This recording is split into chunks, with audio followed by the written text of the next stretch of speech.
dia a todos e por retomar os nossos trabalhos.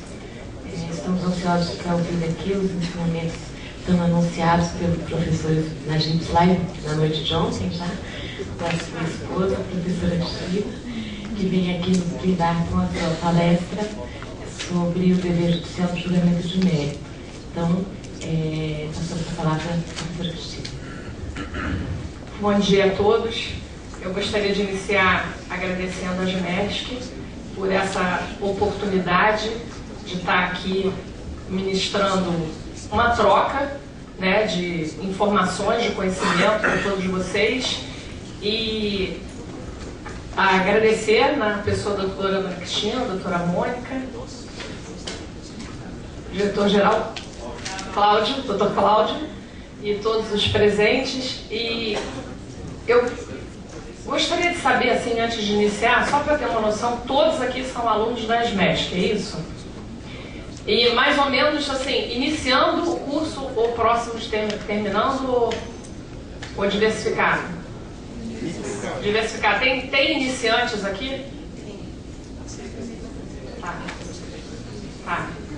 Então tá bom. Não, é só para ter uma noção, e também me perguntaram se eu gostaria que abrisse para debate, e eu respondi prontamente que sim, porque, embora eu esteja acostumada a fazer palestras no sentido formal da coisa, mas o que me interessa realmente é a interação com todo mundo, né? Isso é o que eu acho que é o ensino, principalmente nos níveis ditos mais elevados, né? Então, quanto mais a gente tiver num nível mais elevado, mais a gente tem que estimular o caráter dialético.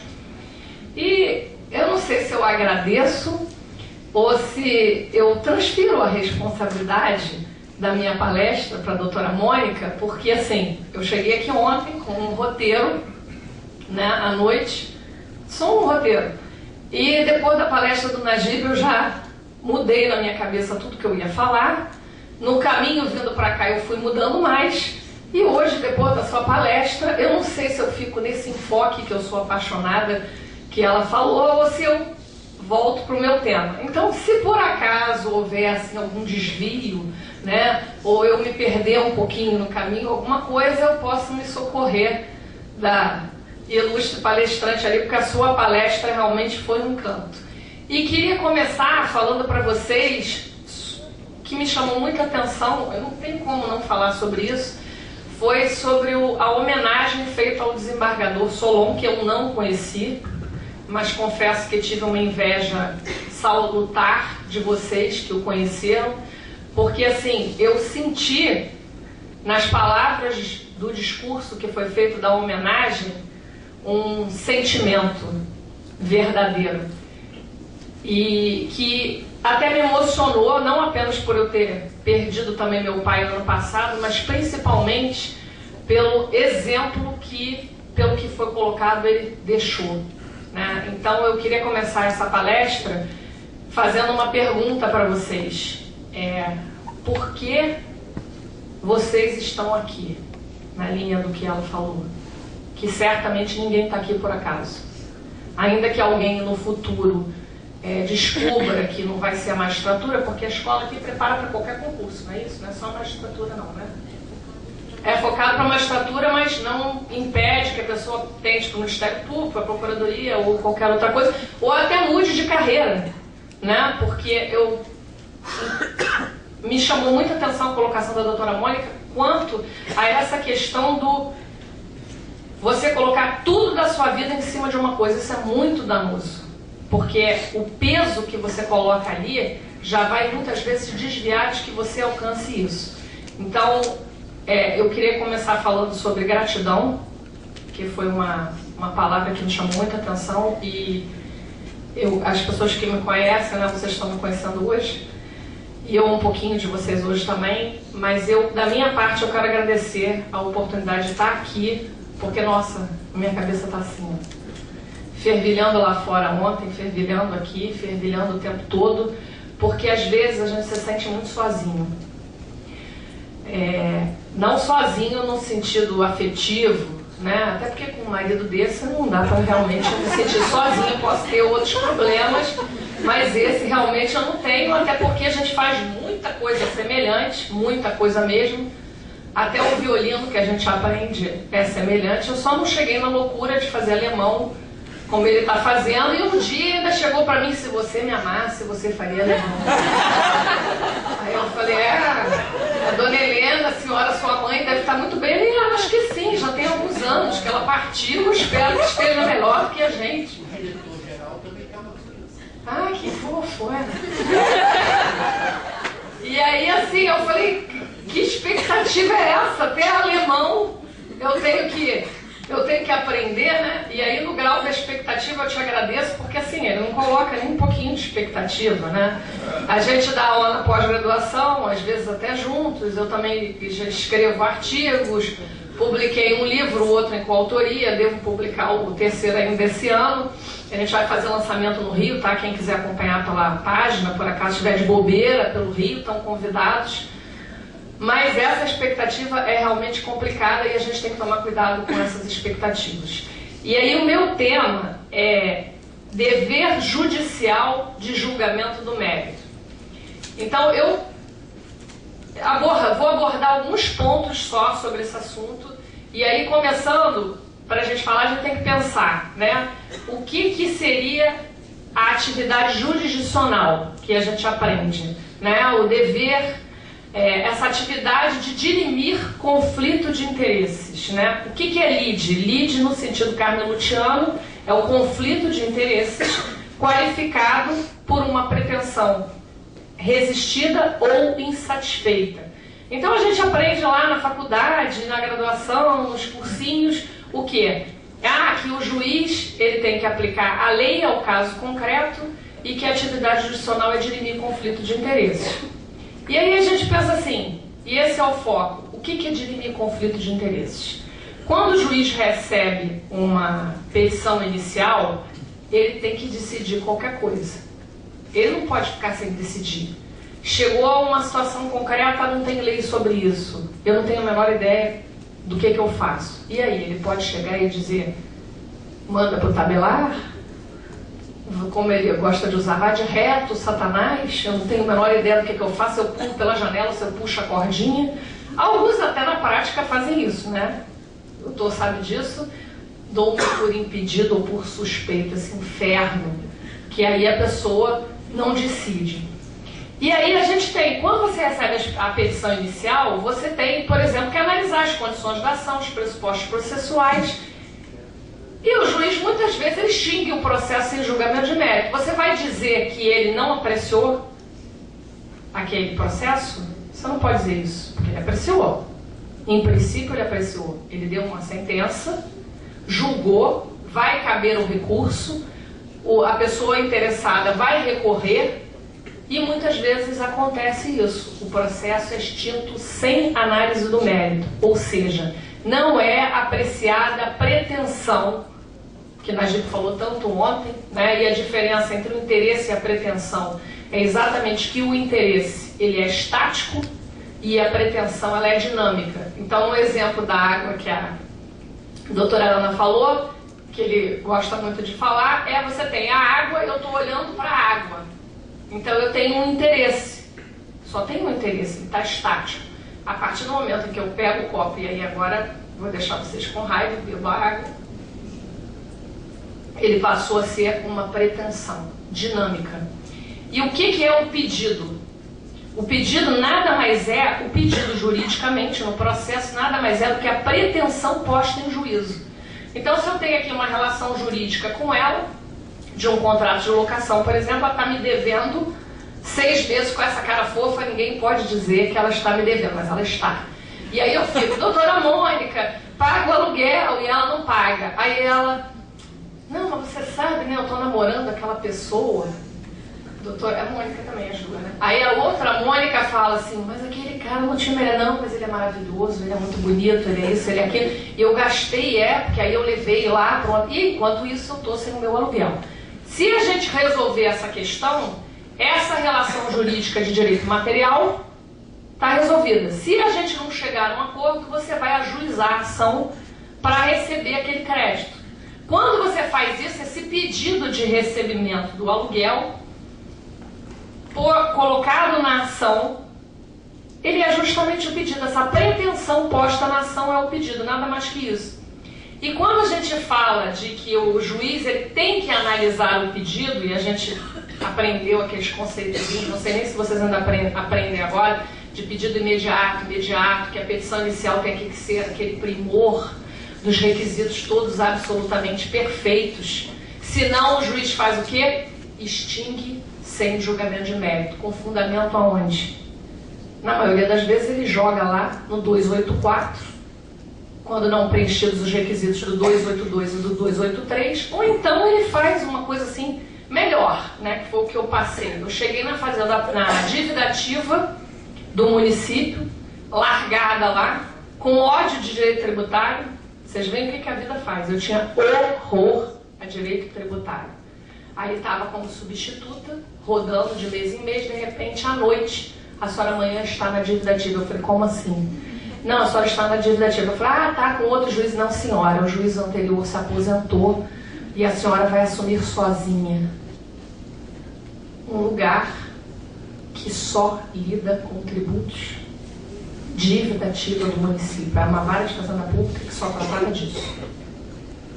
E eu cheguei lá e falei, não, tá, estão brincando, desculpa eu ter tão de sacanagem com a minha cara, porque não é possível isso. Eu vou cair aqui para fazer o quê? Cheguei lá, tinha um coleguinha, porque quando é juiz a gente diz que é coleguinha mesmo, quando é desembargador é coleguinha dele. Um coleguinha meu deixou uma pilha desse tamanho de processos sem dar sentença. E cheguei lá e falaram, ah, a senhora tem que dar conta disso aqui. E simplesmente o juiz anterior tinha 4 auxiliares e eu tinha que me virar. Aí falava com ele pelo telefone, nessa época a gente não era casada, e tinha que reclamar com alguém, concorda? Eu olhava pra cima, pega leve aí. Não tinha resposta nenhuma, eu tinha que reclamar com alguém. Aí vira ele, como é que ele é? Uma pessoa fofa assim, né? Eu acho que realmente você não tem competência para aquilo ali, não. Aí começou a me dar os nomes dos piores colegas. O fulano deve ser melhor que você, o outro deve ser melhor. Mas você quer saber o que eu acho? Passa lá na presidência e pede exoneração. Porque você não tem capacidade. Eu falei assim, ah, mas é isso que você tem para me dizer? Pô, não, obrigada, hein? Valeu. Desliguei o telefone, xinguei toda a geração que eu podia, porque aquilo ali...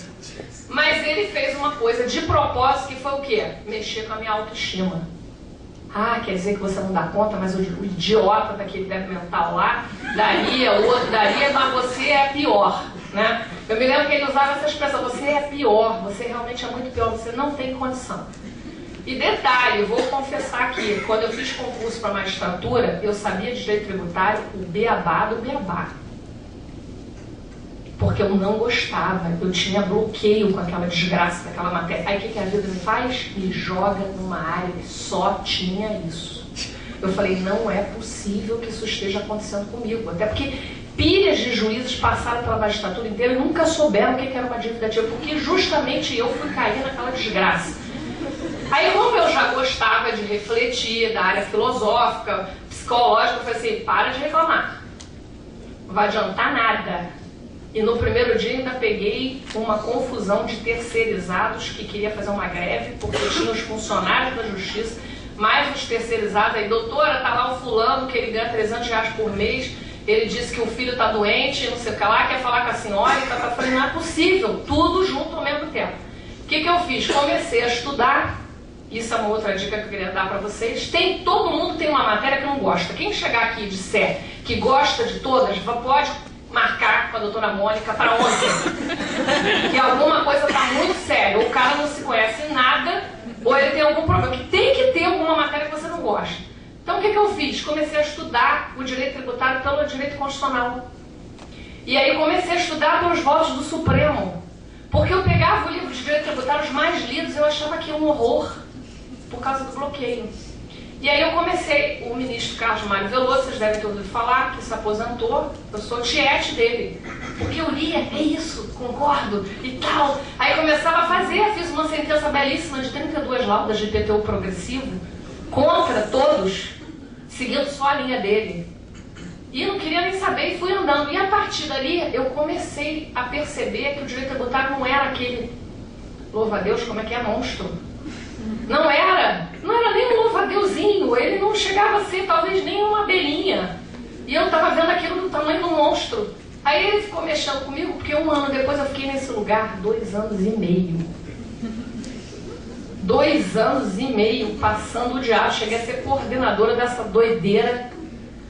E uma bela hora vejo lá na internet, doutora Maria Cristina Gutierrez, especialista em direito tributário e não sei lá o que. Eu falei, gente, e daqui a pouco tá me ligando um palestrante de ISS para falar. Eu queria que a senhora desse uma palestra. Eu, pirralhinha, 2, 3 anos de magistratura. Queria que a senhora desse uma palestra sobre o ISS nas cooperativas e tal, e eu quero saber quanto é que é a sua remuneração. E eu... Aí ele, alô? Não, é que eu sei que a senhora é especialista em direito tributário. Ai, fiquei pensando, eu sou uma farsa, sou um delírio para quem? Socorro! Mas aí você fica preso e não perde a pose.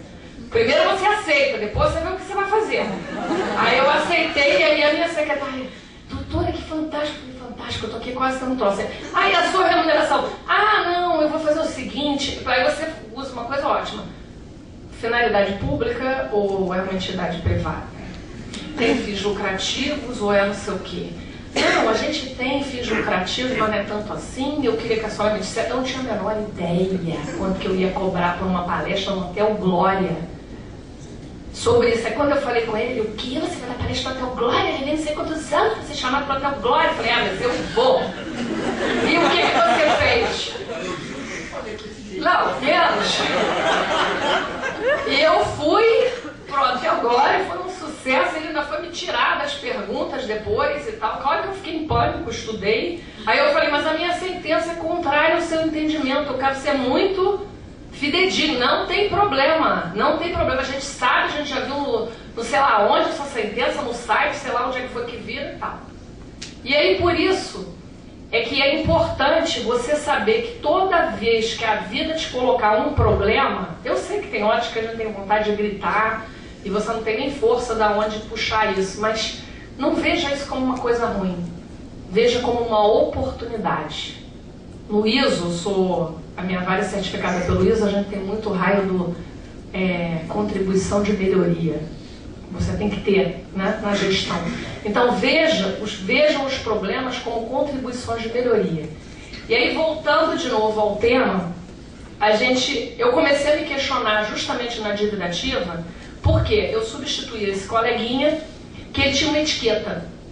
Os mandados de segurança, todo mundo sabe que mandado de segurança está lá na Constituição, é um instrumento de garantia do direito fundamental, não é qualquer coisa. Ao contrário, ele deveria ser visto da maneira, com o peso que ele tem. E aí ele, com base no artigo 8º da Lei 1533, da época, ele botava assim, indefiro o inicial ante a ausência de seus pressupostos.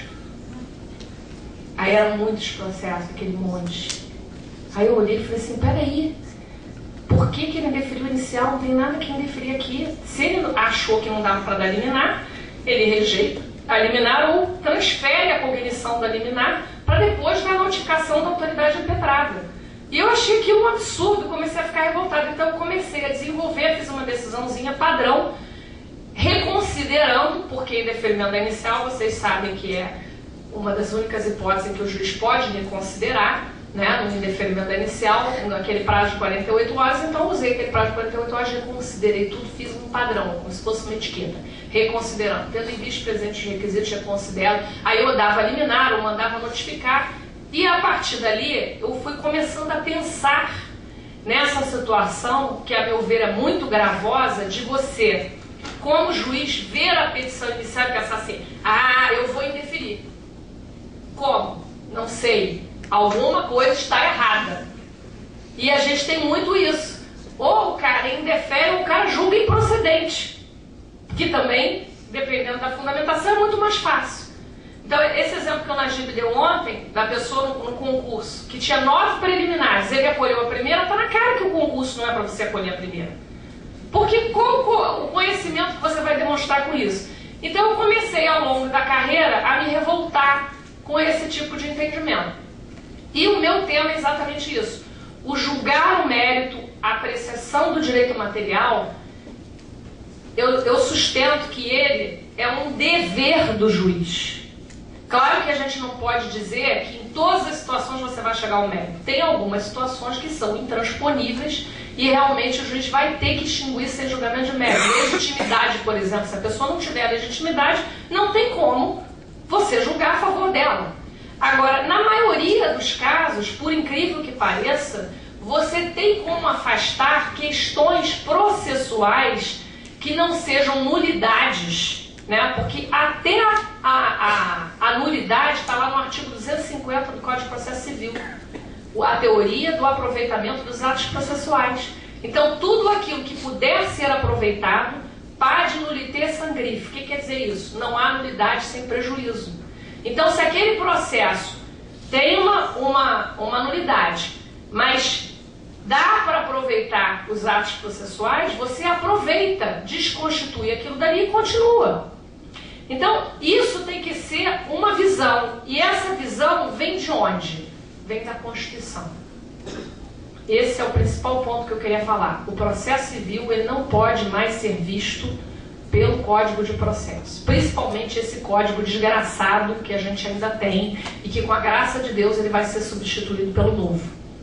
Por quê? Porque ele é um código onde a forma vem prevalecendo sobre o conteúdo. E não é essa a função do juiz. Porque se a função do juiz fosse ficar extinguindo o processo sem julgamento de mérito pelas preliminares, você treina um secretário que nem precisa ser formado em direito, que ele vai extinguir tudo. E não vai ter que apreciar o caso concreto. Então, esse é o tema. E a gente tem lá o princípio da inafastabilidade da jurisdição. O que é isso? Nenhuma lesão ou ameaça a direito poderá ser subtraída do Poder Judiciário. Artigo 5º, 35 da Constituição.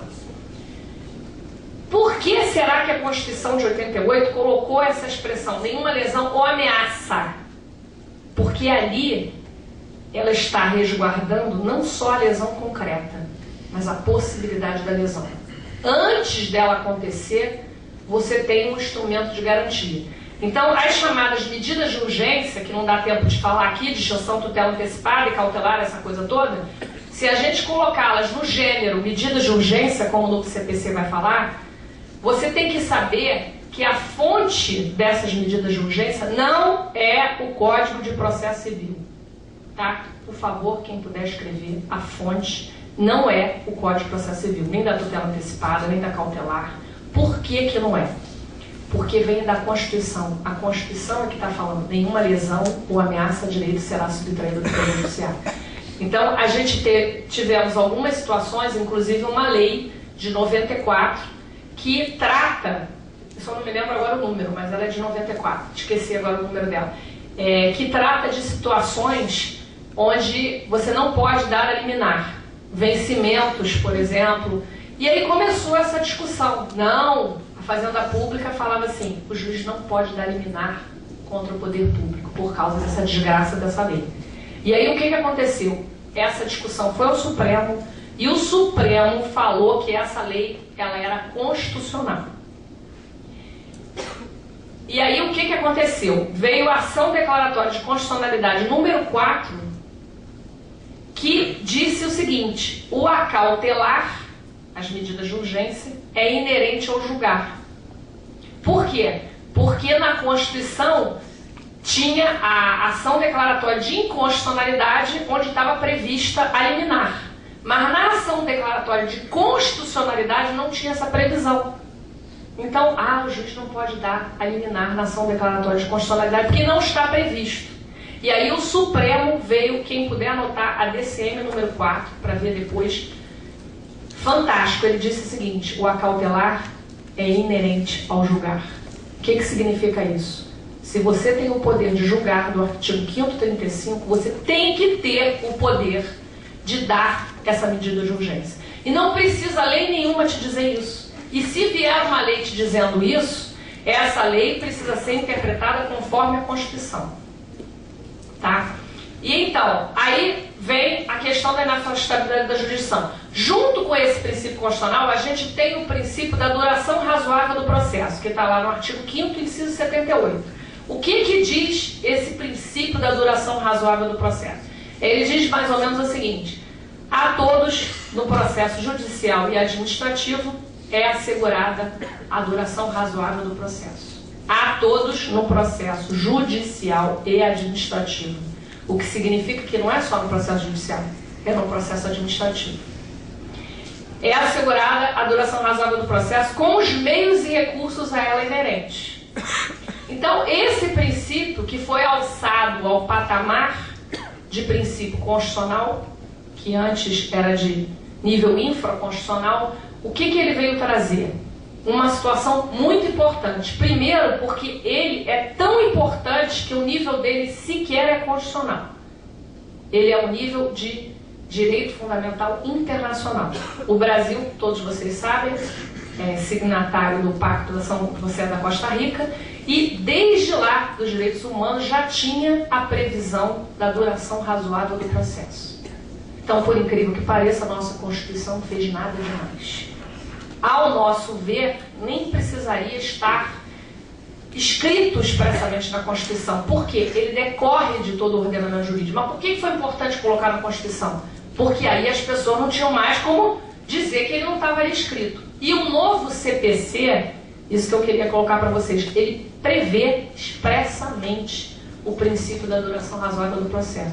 Por quê? Para ver se grita esse princípio e o juiz passa realmente a decidir. Aí você vai pensar, será que esse princípio da duração razoável do processo significa que o processo deve ser célere? Com certeza. Mas será que ele tem que ser sempre célere? O que vocês acham? Será que ele tem que ser sempre célere em qualquer situação? Depende da situação concreta. Por quê? Se você, por exemplo, tiver uma prova pericial que seja única para comprovação do seu direito material e o juiz indeferir essa prova, ele vai estar julgando o processo rapidamente. Mas ele não vai estar cumprindo a missão dele. Por quê? Ele vai estar ferindo o princípio da contraditório e ampla defesa, porque está vedando essa prova, e essa prova, ela efetivamente é essencial. A gente tem um artigo no Código de Processo Civil, esse que a gente ainda está, que é o 130, que diz que o juiz pode deferir ou indeferir de ofício as provas que sejam, indeferir as que sejam protelatórias e deferir aquelas que forem dispensáveis. Ué, mas tem isso? Tem. O juiz pode dar de ofício. Ele tem que dar de ofício. Se ele está com um processo submetido à cognição dele, o desgraçado advogado, coitado, né? Muitas vezes não tem tanto conhecimento, não pediu aquela prova e aquela prova é indispensável, você como juiz, você é o destinatário da prova. O destinatário da prova não é o advogado, é o juiz, quem vai decidir é você. Então você tem que determinar essa prova sim. E se você indeferir essa prova, você, por vias transversas, vai estar negando a justiça. Porque você está tirando daquela parte a única oportunidade de provar o direito material dela. Então, essa duração razoável do processo, ela deve ser rápida sim, mas vista em cada situação. Da mesma maneira, se o juiz perceber que aquela prova ela não é necessária, ele tem que indeferir. Agora, será que eu preciso de um artigo do Código de Processo Civil para me dizer isso? Que essa prova o juiz pode dar de ofício? A gente tem, graças a Deus. Eu não sei por que as pessoas não leem esse artigo. Mas não precisa, porque a gente tem outro princípio constitucional maior, que é o princípio da vedação das provas ilícitas. Artigo 5º, inciso 56. São admissíveis no processo todas as provas que não sejam ilícitas. A contrário senso, são admitidas todas as que sejam lícitas. Então tem aquele artigo lá que diz que a prova testemunhal, unicamente testemunhal, só até um valor de não sei quanto. Acho que é o artigo 401. Esse artigo precisa ser interpretado conforme a Constituição. Você tem que fazer uma releitura desse artigo. Por que só até aquele valor? Se a Constituição diz que são admissíveis todas as que sejam lícitas. E aí, só para dar uma definição rapidinha, que eu estou dando esse princípio, a diferença, a distinção entre dispositivo e norma. Eu não vou contar aquela historinha que você gosta da piada, depois qualquer coisa você conta lá. Da lei das 12 tábuas, não sei o quê, do dispositivo e norma. Toda toda vez que você for apreciar qualquer situação, você vai ler primeiro o dispositivo. O que é o dispositivo? É o texto escrito. Seria, digamos, a interpretação literal ou gramatical. Então você tem lá, são admissíveis no processo todas as provas que sejam lícitas. Essa é a interpretação literal ou gramatical. Esse é o dispositivo. Só que isso não é suficiente. A gente tem que extrair a norma desse dispositivo. Qual é a norma desse dispositivo? É o sentido dele. Será que só isso é a única interpretação que a gente tem? Não. A gente também pode ter essa norma, que são admitidas só as listas, e pode ter também a norma que são inadmissíveis as ilícitas, são admissíveis as listas. Então, o mesmo dispositivo pode ter o quê? Várias normas. E é isso que você tem que buscar. Você tem que buscar a norma. E junto com a norma, você tem que buscar o valor. O novo Código de Processo Civil, que a gente estava brincando, quando eu estava fazendo a minha tese de doutorado, eu falava algumas coisas no Código de Processo Civil, eu falei, meu Deus, será que o código vai sair antes de eu defender a tese? Ele, não vai mesmo. Eu falei, não vai, está todo mundo dizendo que vai. Não, vai mesmo. E realmente eu defendi em abril, e a gente não sabe se vai sair até o final do ano. Mas lá no novo Código de Processo Civil já fala explicitamente sobre a questão dos princípios e dos valores. Então, o juiz, vocês como candidatos, vocês têm que verificar na situação concreta o fato, o valor e a norma. Não é só ver ali qual é o dispositivo literal. Isso aí é como se fosse, eu faço até um paralelo disso na minha tese de doutorado, que a interpretação gramatical, ela é como se fosse a ignição do carro. Você virou a chave, o carro vai andar? Vai ficar lá, e nada vai acontecer. Você tem que passar a marcha, mesmo que seja hidráulico, mesmo que seja o que for, você tem que apertar o acelerador, o freio. Então, a interpretação gramatical e literal é só o start. As outras interpretações, inclusive a axiológica, né, você vai utilizar da interpretação, da argumentação, da lógica, que é o que se espera de vocês agora no concurso, graças a Deus. Graças a Deus, porque você não pega aquele prêt-à-porter, joga na cara da pessoa e ela que se vire. Muitas vezes ele conta de épocas antigas, né, em que ele teve que, acho que foi do divórcio, não foi? Que tinha a questão que a mulher perdia a guarda e não sei lá o que, umas coisas absurdas. E ele diz que até hoje ele sente uma culpa, mas na época só era aquilo. O que ele podia fazer? Hoje a gente acha um absurdo. Então também a gente não pode se sentir responsabilizado pelo que era o momento da época. Você tem que se responsabilizar por não tentar pensar. Mas existem situações que fogem, você também não é Deus. E a gente está aqui justamente para pensar tudo isso. Então, só porque eu queria ler, acho que eu deixei meu óculos aí. Dentro da bolsa. Pode ser o outro, qualquer um. Esqueci. Eu queria ler só como é que vai ficar no novo Código de Processo Civil essa questão dos valores, que está expressamente agora no novo CPC para nossa felicidade. Eu li a redação de hoje. Artigo 1º, tá? O processo civil será ordenado, disciplinado e interpretado conforme os valores e os princípios fundamentais estabelecidos na Constituição da República Federativa do Brasil, observando-se as disposições deste código. Tá? Então, o código, ele veio disciplinar. Você tem que observar o que ele está ali, mas antes você tem que ir para os princípios. E o artigo 126, esse que a gente utiliza, né, que é o nosso sistema do Civil Law, como o Najib falou ontem, né, da lei, que a gente está vinculado à lei, leia aí, tá, por favor, embora o artigo 126 ainda fale em lei, e o novo já explicita isso, lei não é só lei no sentido formal não, tá? Lei abrange tudo, abrange os princípios, as normas.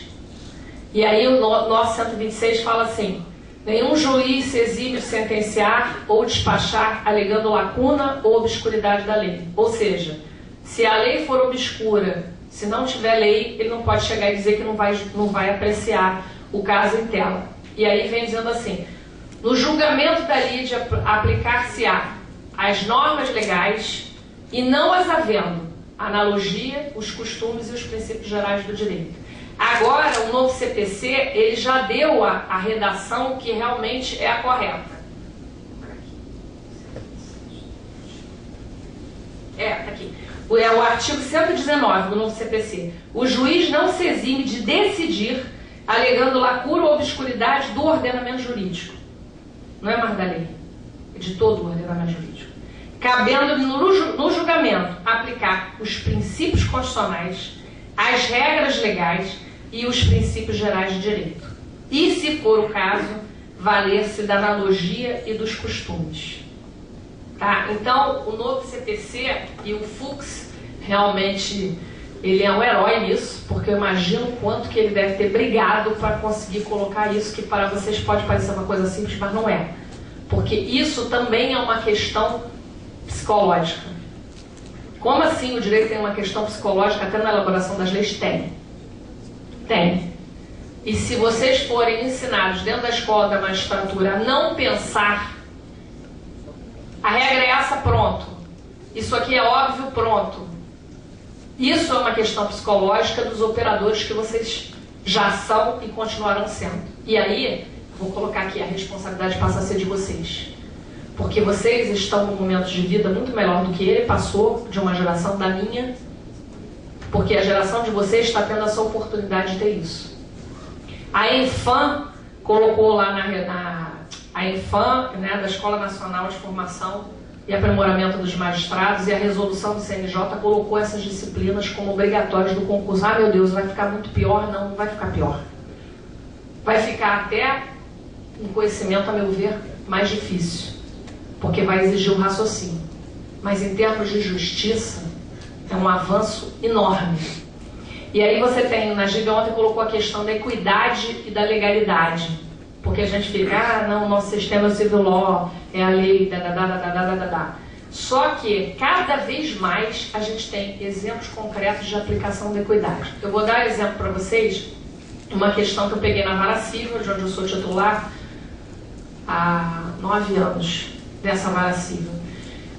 Assim que eu entrei, era uma questão de seguro de vida.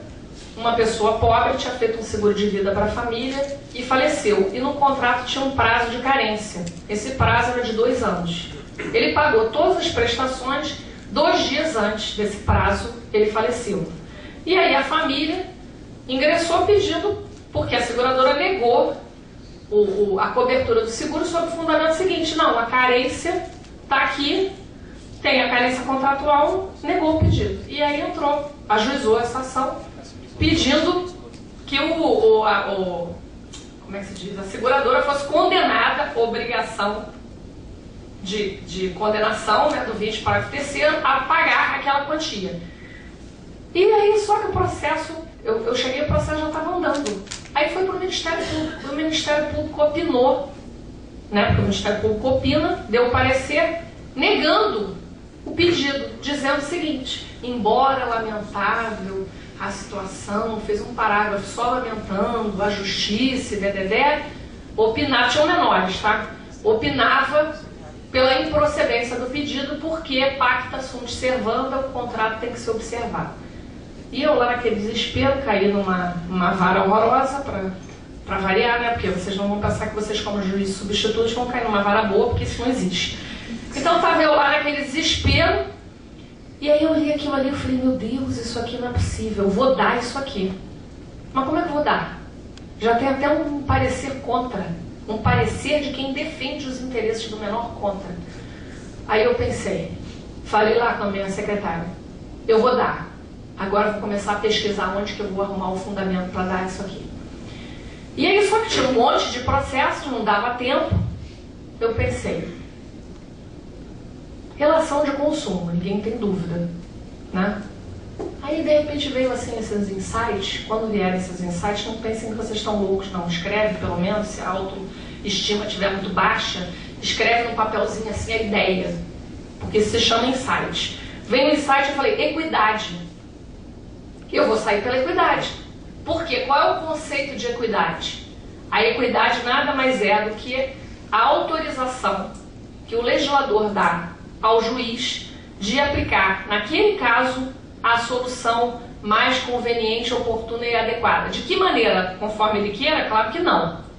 Não é nada disso equidade, tá? Não é um habeas corpus para o juiz viajar, criar tese, fazer maluquice, não é nada disso. Apenas ele vai poder afastar o critério de legalidade estrita. Ele vai ter uma flexibilidade maior. Ah, onde é que eu acho esse conceito de equidade? Literalmente, vocês não vão achar em lugar nenhum. No dispositivo, vocês não vão encontrar. Mas na norma vão. Aonde? Quem quiser anotar. Artigo 1109 do Código de Processo Civil, que diz o seguinte: no julgamento da lide, o juiz está autorizado, mais ou menos isso, né? Em 10 dias a julgar, podendo afastar critérios de legalidade estrita. Aí eu fui pesquisar assim, será que em relação de consumo, isso na época, será que na relação de consumo eu posso aplicar equidade? Eu achava que sim, mas eu queria um precedente. Aí comecei, peguei Cláudia Lima Marques, oba, né? Papa de relação de consumo. Nada falando sobre equidade. Eu falei, gente, será que eu tô louca? Aí fui lá na jurisprudência, achei de cara, STJ. Nada contra o nosso tribunal, mas se você quiser conseguir arrumar dos tribunais superiores, Supremo e STJ, claro que é melhor. Achei lá, equidade, cabimento. Eu falei, não acredito. Achei aquela jurisprudência falando que tinha. E aí me deu uma luz de procurar na lei, no Código do Consumidor, né? Que não é uma lei, é um código, né? É um estatuto. E estava lá escrito, vocês podem notar, artigo 7º, parágrafo único. Está lá escrito equidade. Aí eu fui discutir com ele, eu falei assim, por que eu não achei nada disso? Eu estou procurando só no STJ que eu achei dizendo que aplica equidade, isso na época, né? Aí ele falou assim, porque não pode interpretar assim. Eu falei, como que não pode interpretar assim? Imagina, os juízes vão ter um poder muito maior. Imagina nas relações de consumo o juiz poder aplicar equidade. Não, eles vão achar que o juiz vai ser um arbitrário, um louco, isso e aquilo. E aí eu comecei, fiz essa sentença, julguei procedente. E aí eu pensei o seguinte, caramba, tem uma resistência muito grande dos próprios juízes a não lerem. Ele lê, mas ele não consegue interpretar. Ele fica assim. Ele não se aprofunda na interpretação. Então, se existe uma restrição dos próprios colegas à equidade, a minha preocupação ali não era fazer uma sentença bonita, a minha preocupação era dar justiça do caso concreto. Então eu falei o seguinte, primeiro a fundamentação, a equidade. Depois, na outra parte da fundamentação, eu botei o seguinte, ainda que não se considere equidade, o que eu fui por ali? Princípio geral do direito. Qual o princípio? Vedação do enriquecimento ilícito. Por quê? Na relação contratual você tem deveres de um lado e contraprestação do outro. Ele não pagou todas as parcelas do seguro, não estava comprovado, ele exauriu a prestação dele. O seguro recebeu tudo. Então, se não se desse essa cobertura por esse motivo, você estaria consagrando o enriquecimento ilícito a favor da seguradora. Na pior das hipóteses, que o juiz quisesse ser assim, ele que reduzisse o valor do seguro proporcionalmente a esses 2 dias, mas jamais deixar de dar. E aí eu fiquei pesquisando, o tribunal confirmou, graças a Deus, por uma Câmara de civilista, que prima pelo direito material, e 3-0 confirmou a sentença. Então, só aí eu já estou dando um exemplo, né, de que o processo, no caso, não teria sido extinto por falta de algum requisito, nem improcedente, essa verdade prevaleceria, essa interpretação, e também em várias outras situações. Eu tenho um artigo que está na minha página, acho que você conseguiu ver se deu para projetar, Najib? Não consegue, né? Que o Najib tem uma página, quem quiser anotar, www.najibmudo.net. E eu também tenho uma modesta página, que está em fase de elaboração, de atualização há 500 anos, mas esse ano ela realmente vai mudar para o que eu quero. É Cristina Gutierrez, GUTIERREZ.pro.br. E ali eu tenho um artigo que eu escrevi em 2003. Vocês veem como é que é difícil. Até hoje ele dá esse artigo na escola da magistratura e ainda tem resistência a esse artigo. Imagina em 2003, quando eu escrevi, que o título é o seguinte. Cristina Gutierrez, G de gato, U, T de tatu, I, E, 2 R's, E, Z. Gutierrez. .pro, P de pato, R de rua, O de orvalho, .pro.br. Tem lá, nos artigos vocês vão ver lá, o título é o seguinte: dever judicial de adequação do procedimento à pretensão deduzida de juízo. Parece uma coisa horrorosa, né? Mas é muito simples. Oi. Precisa de 3 aulas para explicar isso. 2 para explicar o título e 1 para explicar o conteúdo. Então, né, é o que parece difícil, mas não é. Dever judicial todo mundo sabe. Adequação, o quê? Procedimento à pretensão. Aí, só para dar uma explicações rápida do que ele falou ontem, que a cabeça de vocês deve ter dado um tilt, né? Que desgraça é essa que ele falou de várias ações, várias relações jurídicas? Por quê? Porque nas sentenças precisam apreciar cada pedido e causa de pedir. Então, se tem 3 autores em face de um réu, vocês vão ter que julgar a pretensão com referência a um autor, a pretensão com referência ao segundo, a pretensão com referência ao terceiro. Só que a gente aprende, para vocês não entrarem em tilt, a gente até acha doutrinadores que dizem, a maioria, o seguinte: são 3 ações, mas é um processo só. Por que eles falam que é um processo só? Isso não interessa. Se for o caso, você escreve que é um processo só. O importante é você entender. Por que eles dizem que é um processo só? Porque confunde processo, relação jurídica processual, com autos. Autos é a corporificação, é o papel dos autos. Então, quando você não pede o processo, você pede os autos. O procedimento é o rito, é o modo como essa relação jurídica vai ter que se estabelecer. Então, no caso do processo civil, você tem o Código de Processo Civil que vai te dizer os prazos, a forma como ele deve andar, no Código de Processo Penal também. Então, o procedimento é o rito. E o processo, o que é o processo? O processo é a relação jurídica.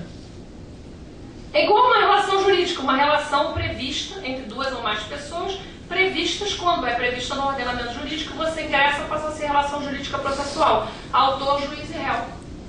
Isso é o processo. Então você tem que decidir cada relação jurídica. Mesmo que você saiba que o examinador não adota essa teoria, por exemplo, diga lá que é um processo só.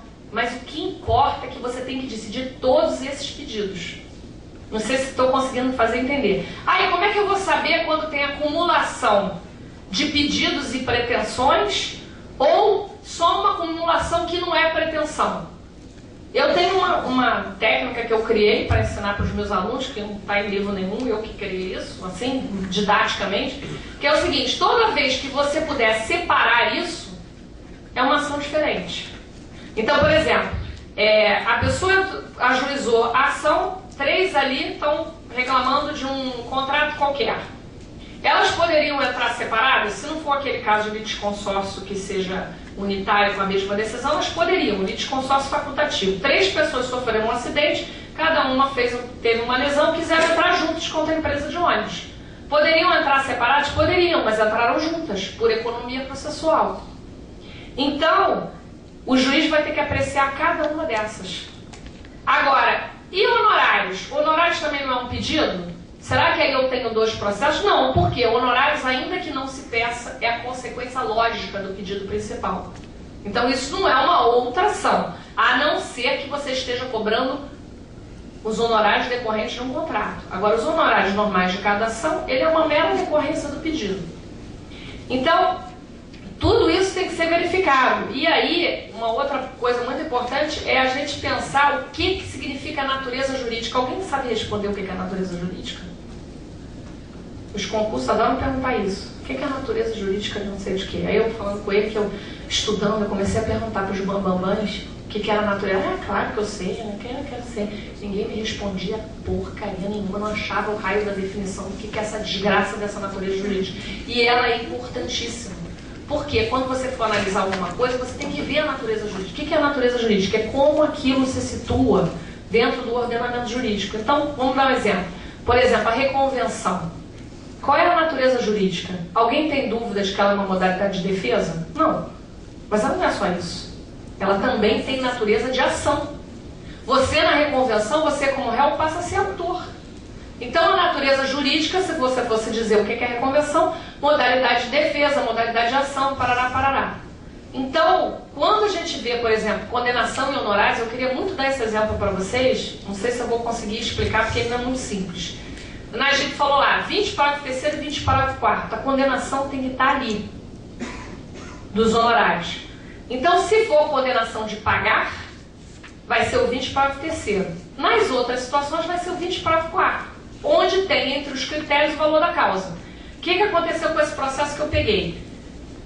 Era uma ação aí de mais de 10, 20 autores, reivindicando algum benefício de alguma coisa. O juiz julgou procedente, tá? O autor ganhou. E em vez dele condenar a pagar de honorários pelo 20 parágrafo 3º sobre o valor da condenação, o que ele fez? Sobre o valor da causa, que é um vício, eu não sei se aqui tem, mas no nosso estado muito grande, até mesmo de alguns juízes, que não pararam para pensar nisso, só que isso pode ter uma consequência muito séria. Por quê? Condenou sobre o valor da causa. O valor da causa era enorme, sei lá, digamos que fosse 1 milhão. Então teria aí 100 mil de honorários.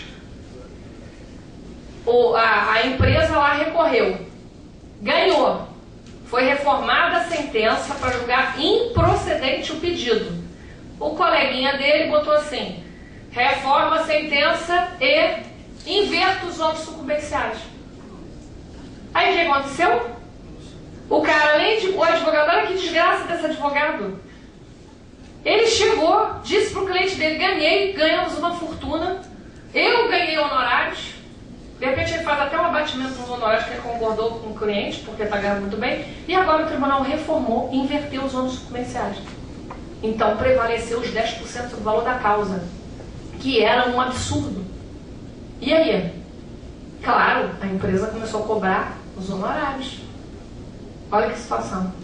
Aí eu falei, gente, o que é que eu faço agora? Eu não posso violar, eu não posso afrontar a decisão do tribunal. O que eu faço? Eu tinha que fazer alguma coisa, porque aquilo ali era um absurdo. Aí eu dei uma decisão, porque o tribunal tinha que ter feito o quê?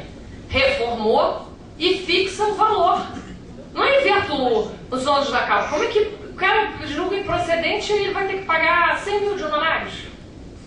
Aí o que eu fiz? Eu fui pela natureza jurídica. Porque, na primeira instância, a natureza jurídica era condenatória da sentença. Na segunda instância, ela passou a ser o quê? Quando julga improcedente, qual é a natureza jurídica disso? Só pode ser condenatória, declaratória, constitutiva ou mandamental, né? Condenatória não é. Concorda? Mandamental também não é. Está mandando o quê? Constitutiva, criar, modificar ou extinguir uma relação jurídica também não é. Só está dizendo que não tem direito. Então, o que eu fiz? Eu coloquei que a natureza jurídica era declaratória, que mudou, e fixei os honorários. E eu acho que ninguém reformou nada, porque não voltou mais nada para mim sobre isso. Então, a natureza jurídica é um outro ponto muito importante. E esse título, dever judicial de adequação do procedimento à pretensão deduzida em juízo, é para dizer o seguinte: se a pessoa entrou com um procedimento, digamos, errado, o juiz pode e deve converter esse procedimento para o correto. Então, por exemplo, mandado de segurança não admite prova pericial, né? Por que eu não posso converter isso em ação de rito ordinário se a natureza jurídica da liminar no mandado de segurança é a mesma da ação de rito ordinário? Então, você determina a conversão e aproveita aquele processo. Tá? Não sei se eu me fiz claro. Aí, o outro exemplo também na linha disso, que tem várias situações. É a questão da legitimidade na obrigação de saúde. Isso é muito importante, até para mostrar a evolução do direito. A juíza-associação, todo mundo sabe que a saúde é um direito fundamental, não é favor de governo nenhum. Está lá no artigo 196 e no 198. É direito do cidadão e dever do Estado. Esse Estado aí no sentido amplo. União, Estados e municípios. Então, o que acontecia quando eu estava na Fazenda Pública? Não na dívida ativa, mas na Fazenda Pública mesmo. Eu via aquelas ações que a defensoria ou alguém ajuizava em face do Estado. Ou então ajuizava em face do município. O que os juízes faziam? Eles extinguiam, sem julgamento médico, por ilegitimidade. Por quê? Tinha discussão, medicamento é genérico, é do Estado, medicamento não sei o que é do município. E aquela pessoa que está desesperada, precisando fazer a cirurgia, precisando de tratamento, vai morrer, via o processo dela extinto. Então eu peguei a decisão do Supremo, na época, que falava da solidariedade dos entes públicos. O Supremo, não foi um juiz de primeira instância nem nada, o Supremo, que é o guardião da Constituição, dizendo que tinha solidariedade entre os entes públicos. Acabou. Com aquilo dali, eu condenava os dois. Ou condenava quem fosse, e aí vai resolver no âmbito administrativo. Ah, porque eu dei o remédio, não era para você dar, eles que se entendam lá dentro. Só que quando eu fiz isso no início, a própria promotora falou, doutora, eu vou recorrer da sua sentença, não recorria de nada. Eu falei, por que está me dizendo que vai recorrer? Não tem dever de recorrer se ela achar isso. Não, porque de saúde, porque aí eu vou pedir, como se fosse um grande favor, para o tribunal não anular, não reduzir, não sei o quê. E depois veio o enunciado do tribunal, hoje a gente tem, anos depois, falando sobre a solidariedade dos entes públicos. A questão de dar o medicamento, na época que o Najib estava na Fazenda Pública, na década de 90, né, 95, 96, ele dava o tratamento e era minoria. Juro por Deus, ele era minoria. Ele e alguns poucos. Ainda chegavam para ele remédio para AIDS, que ele ia dar tratamento para gay, para boiola, para não sei o quê. Ia falir o Estado dando tratamento. Hoje, salvo um louco ou outro, você não tem mais isso. Então, olha a importância da evolução do direito que a gente chegou. Na época, foi rechaçado, o Ministério Público, que opinava também favoravelmente, foi pressionado, o advogado, o defensor e tudo. E hoje a gente tem que estar aí. Então, a gente tem que ter coragem de ousar sim. Tá? Como, infelizmente, estão me dizendo aqui que só tem 10 minutos, não vai adiantar, eu estou aqui na dúvida porque eu pensei em duas situações diferenciadas para terminar, não sei qual é das duas. Mas vamos começar, vou começar pelo roubador de sonhos, tá? Essa historinha, ela está num livro chamado assim, Por que caminhar se você pode voar? E diz o seguinte, um menino, ele tinha 7 anos, estava no colégio, e um professor chegou para ele e falou assim, você tem que fazer um desenho do seu maior sonho. Aí ele foi todo feliz, ficou a noite inteira lá desenhando, horas e horas. Levou para o colégio. Quando ele foi ver a nota dele, tinha um bilhete assim, fale comigo. A nota mais baixa e fale comigo. O professor chegou para ele e falou assim, por que você escreveu isso? Ele fez um desenho de um aras, porque o pai dele cuidava de cavalo, uma pessoa muito humilde, e ele queria desenvolver um trabalho no aras e tudo, então ele desenhou o aras, desenhou aquilo tudo e falou que era o sonho dele. E aí o professor falou, você não podia ter feito isso. Você sabe que você nunca terá um aras. Você sabe que você nunca poderá fazer isso porque sua família não tem dinheiro. Você está estudando aqui praticamente de favor. Você não tem nenhuma estrutura de conhecimento na sua família, então você não pode fazer isso. Mas vamos fazer o seguinte, você refaz esse seu exame que eu vou te dar uma nota boa. Aí o garoto foi com aquilo arrasado para casa e foi conversar com o pai. Contou para o pai. Aí o pai virou para ele e falou assim, meu filho, infelizmente eu não posso te ajudar. Essa decisão terá que ser sua. E aí o menino foi para o colégio, o professor chamou ele. Eu não entendi. Você me trouxe o mesmo desenho. Aí ele falou, o senhor pode manter a minha nota. Eu vou manter o meu sonho. E aí passaram-se muitos anos, esse professor, às vésperas da aposentadoria, levou um grupo de alunos para visitar um aras. E aí, quando ele estava lá, ele viu aquele aras maravilhoso e foi falar com o dono. Quando ele viu o dono, ele reconheceu aquele garoto. Aí ele olhou para ele e falou, eu estou me lembrando de você. Aí ele disse, nossa, você está de parabéns. Eu era um roubador de sonhos e não sabia. E você conseguiu manter o seu. Parabéns. Mas eu vou continuar e vou ler em homenagem ali à doutora Mônica, que falou tanto sobre a leitura.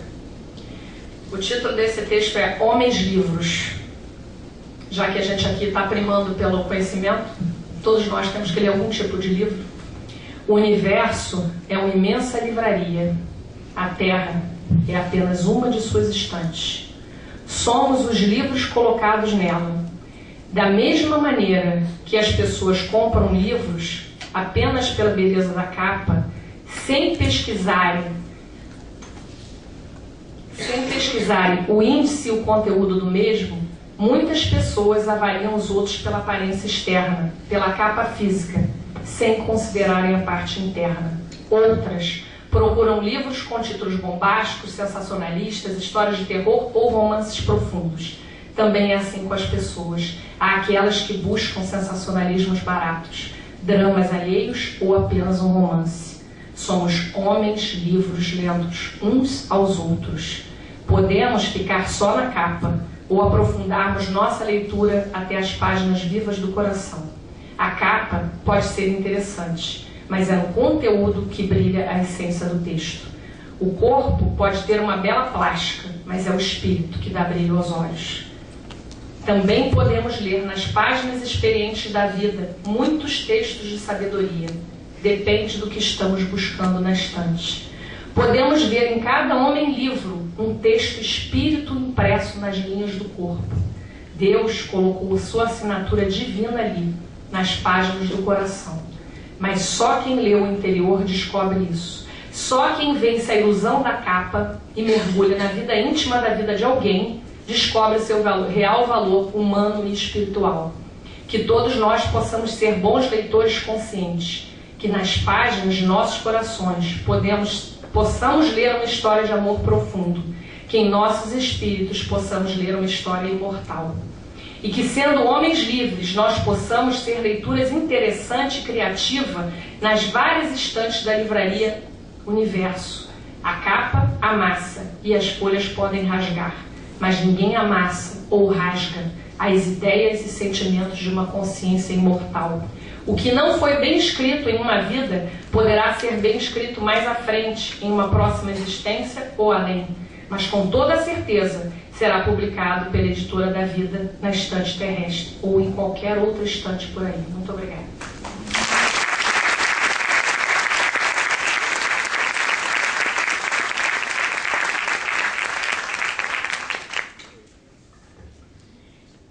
Excelente a fala da doutora Maria Cristina, comovente até esse final da dia. Eu quero dizer que foram muito oportunas as suas palavras, porque a nossa Escola da Magistratura se preocupa muito com o aspecto da formação dos nossos futuros juízes, e nesse conflito que existe entre a pressão pela produção, produtividade, em tempos de Meta 2, CNJ, números, né? O juiz que entra novo na carreira, às vezes, fica no conflito, né? E os nossos futuros juízes vão se deparar com isso. Não, eu tenho que produzir, porque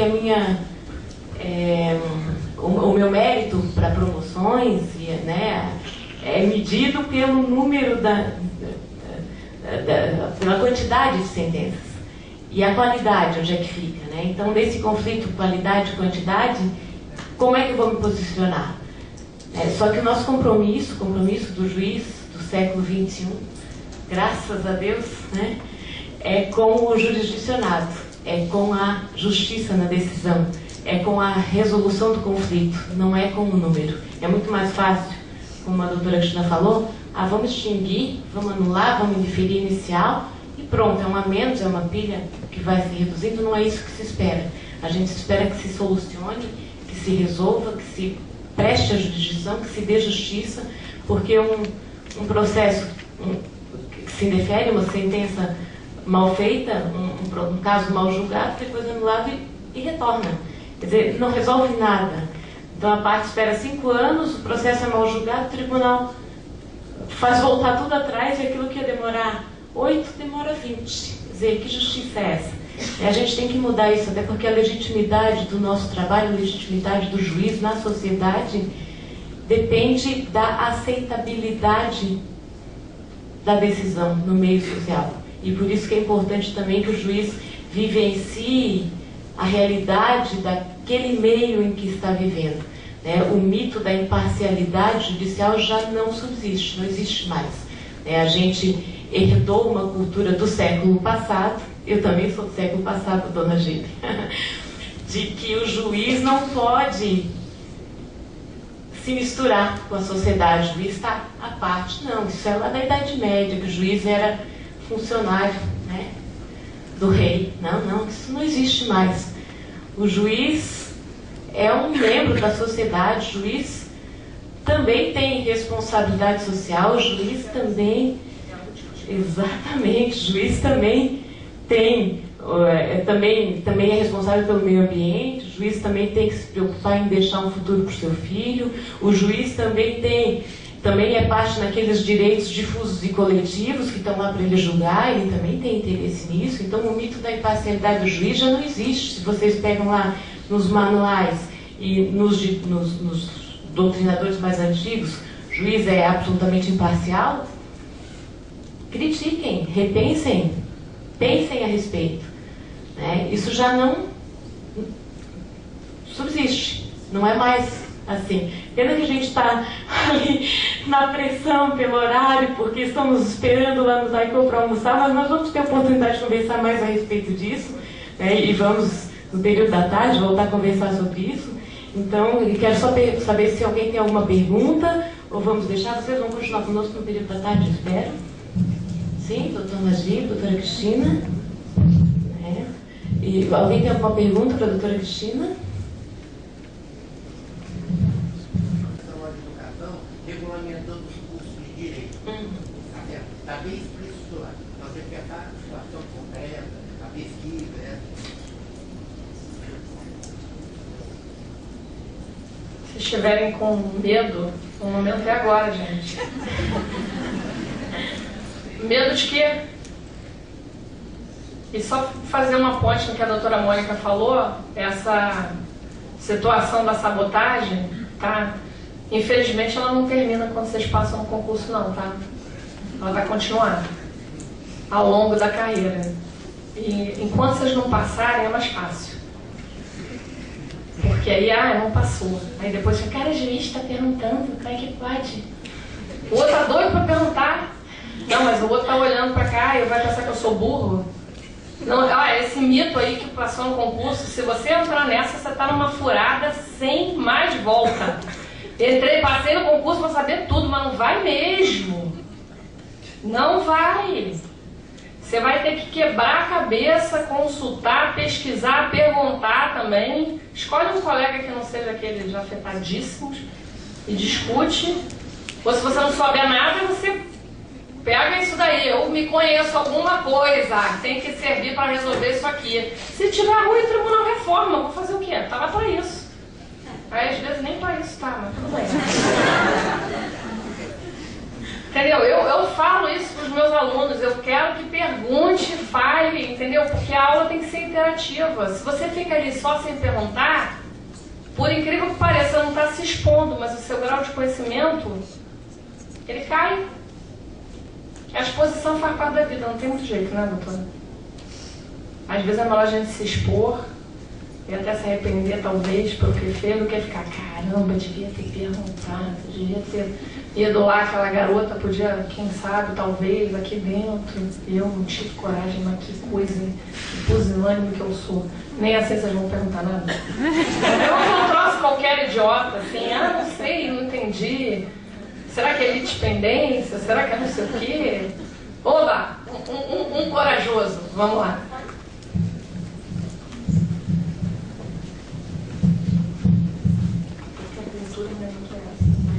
Bom dia. Bom dia. Tem uma pergunta que se baseia mais num sentimento, numa análise que eu faço. Eu sou advogado e gosto muito de políticas públicas e acho que como princípio de cidadania é importante nós acompanhamos para buscar melhoria no que está ao nosso alcance.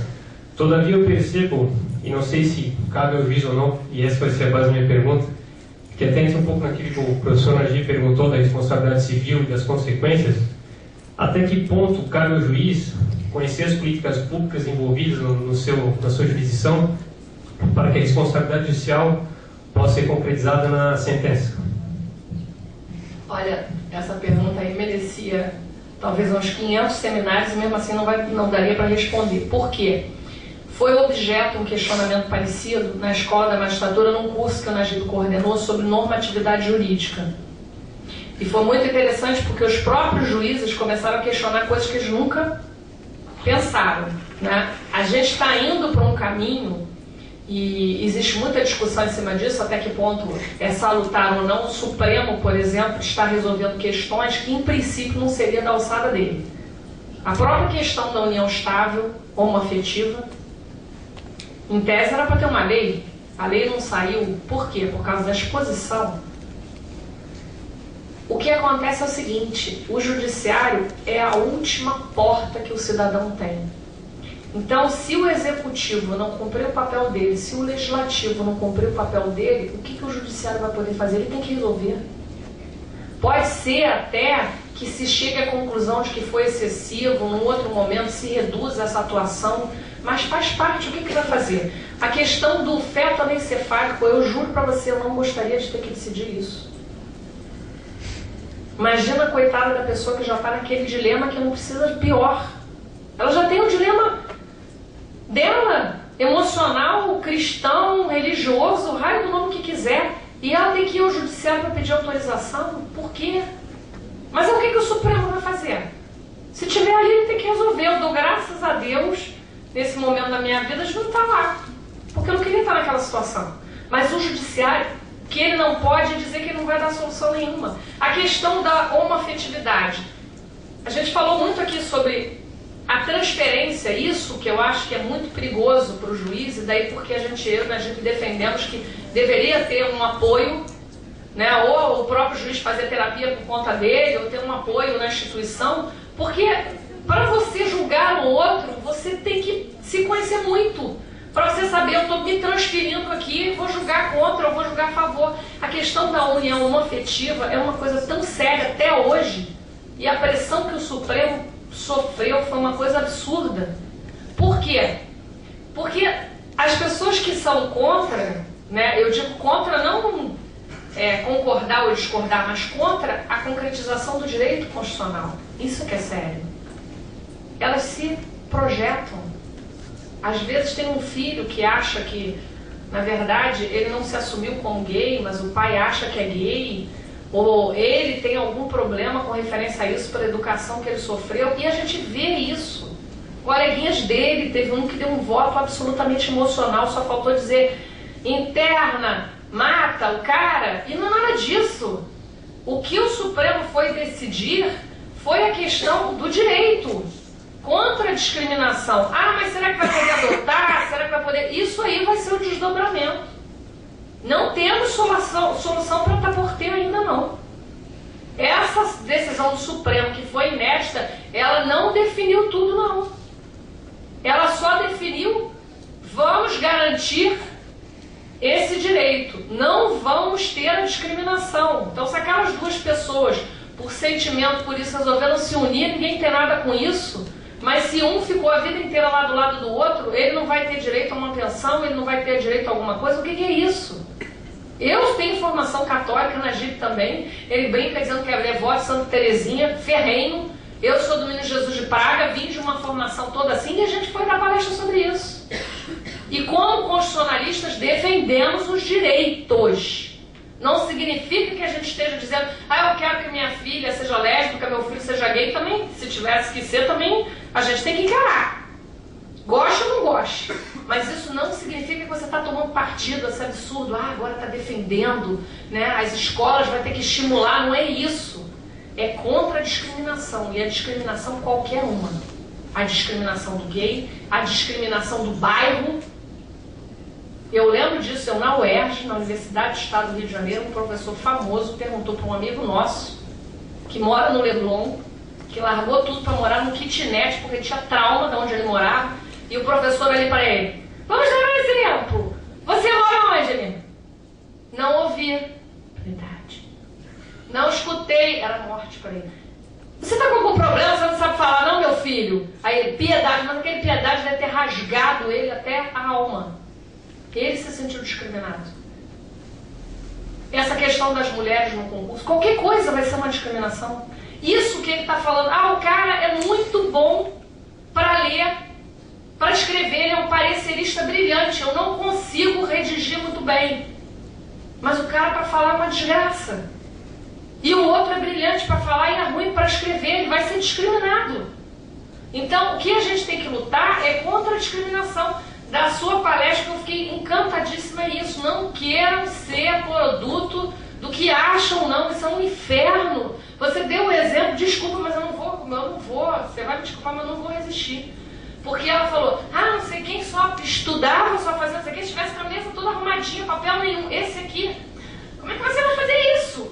Toda essa bagunça aí, e não sei o que, e bota a chave na gaveta dali, porque você vai sair e vai ficar procurando a chave. Aquela pressão desgraçada, você tem 10 mil motivos para não botar o raio da chave. Eu concordo, já concordei com ele. Mas se você ficar pressionando a pessoa já tem a dificuldade, ela... Ansiogênico do caramba, cara. Você não aguenta com aquilo ali, você já tem a dificuldade, você está tentando vencer a pessoa. Mas você não resolveu isso, não, mas... Menos de um lado e de outro. É a mesma coisa. Esse aqui vai pro médico. Tá sentindo alguma coisa? Não. Passou mal pra caramba? Não. Aí eu fico olhando assim. Aí o médico fica perguntando, a senhora pode falar? Eu falei, não. Aí ele vira, pode falar. Tem certeza? Tem. Sentiu isso. Aí o médico olhando pra cara dele, como quer dizer, coitado, totalmente débil mental. Porque não sabe o que sente. Mas ele tá fazendo isso de sacanagem? Porque ele é louco? Não, porque ele tem um medo desgraçado de dizer que ele sentiu isso. Imagina se o cara, se eu sentiu isso, pega um médico maluco desse, interna agora, vai fazer o exame. Então, isso é fundamental, a gente tem que tentar ser mais tolerante com o outro. Se o outro tá... Você pode dar um toque naquele momento que ele esteja relaxado, quer fazer a pessoa refletir, pega um momento que a pessoa está relaxada. Não vai falar quando o desgraçado está nervoso, porque ele vai querer te matar. Espera ali no relacionamento, tá calminho, e hoje ele tá com a cabeça ótima, vou dar um toquezinho de leve. Agora, se não for assim, fica difícil. Então, eu vou dar o meu próprio exemplo. Eu fui para a escola da magistratura em pânico. Tô falando sério. Tipo, eu tinha passado lá, não estudei tanto assim, fui como advogada, eu era advogada com muito orgulho, adorava advogar, sempre fui apaixonada pelo direito, entrei lá com aquela formatação infernal, aqueles caras cheios de pose, bebê, não sei o que lá. Aí eu fiquei, nos primeiros dias, vamos lá, porque eu li 4 vezes a coleção do Tourinho de processo penal. Chega, me dava eu falei, caraca, eu não li nenhum livro inteiro desse homem. Aí o outro, porque não sei o que, tirou 2 no provão. Não sei o que, tem que ser muito burro para tirar 2 no provão. Quem já fez provão aí sabe que dependendo do provão, 2 não é burro nada. 5 é um notaço. Você quer passar com, se for 5, não precisa de 5,1. Tirou 5, tá, beleza. E eu fiquei um bom tempo me sabotando.